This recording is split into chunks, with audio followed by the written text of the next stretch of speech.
এটা গিজার মহাপিরামিড। প্রায় 4600 বছর ধরে মিশরের মরুবৃত্তে দাঁড়িয়ে থাকা এক অবিনশ্বর কাঠামো।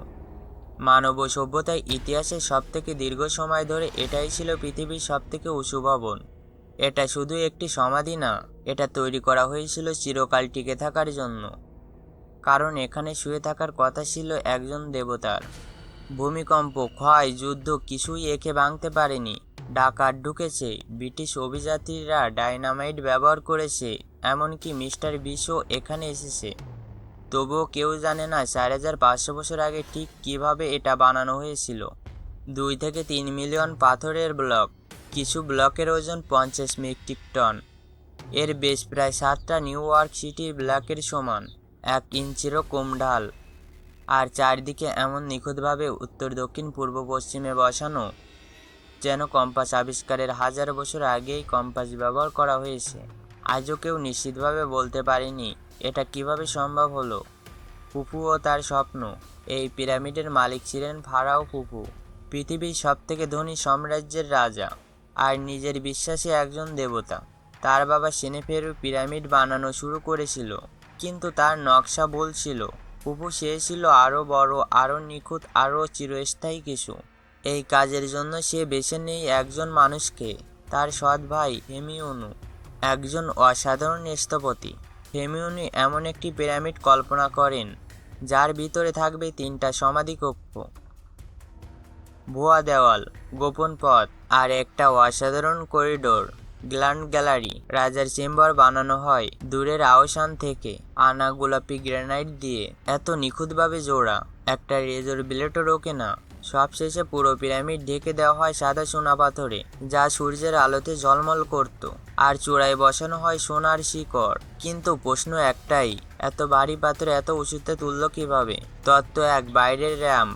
সবচেয়ে পুরনো আর জনপ্রিয় ব্যাখ্যা, একটা বিশাল র্যাম্প বানিয়ে পাথর টেনে তোলা। সমস্যা হলো 147 মিটার উঁচুতে যেতে হলে র্যাম্পটা হতে হতো 1 কিলোমিটারও বেশি লম্বা, আর তার ভলিউম পিরামিডের চেয়েও বড়। এত বিশাল র্যাম্পের কোনো চিহ্ন আজও পাওয়া যায়নি। তত্ত্ব 2, ভেতরের র্যাম্প ও গ্র্যান্ড গ্যালারি। 1990 দশকে ফরাসি ইঞ্জিনিয়ার জো পিয়ের ওডন নতুন তত্ত্ব দেয়।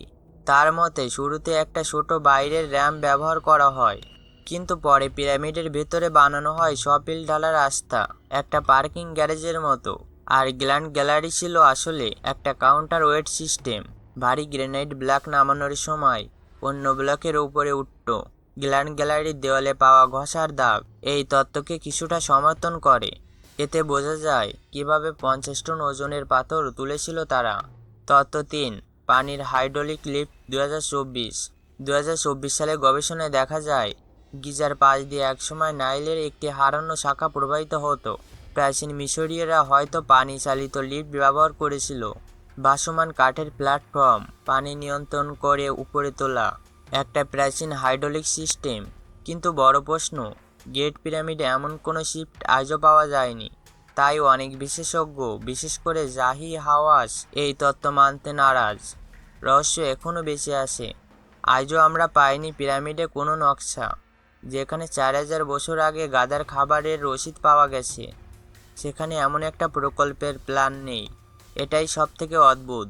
2017 সালে বিজ্ঞানীরা পিরামিডের ভেতরে একটা বিশাল অজানা শূন্যস্থান খুঁজে পায়। এটা কি কাঠামোগত, নাকি ফুফুর আসল সমাধি কক্ষ? কারণ ফুফুর মমি আজও পাওয়া যায়নি। শেষ কথা, বেঁচে থাকার শেষ বিশ্ব বিস্মরণ এত পুরনো যে ক্লিওপেট্রাও একে প্রাচীন মনে করত। 4600 বছর পরেও এটা আমাদের প্রশ্ন করে, মানুষ আসলে কতটা অসম্ভব করতে পারে। আর হয়তো এই রহস্যের পুরো উত্তর এখনও আমাদের জন্য অপেক্ষা করছে। বন্ধুরা, ভিডিওটি যদি ভালো লেগে থাকে তাহলে সাবস্ক্রাইব করতে ভুলবেন না।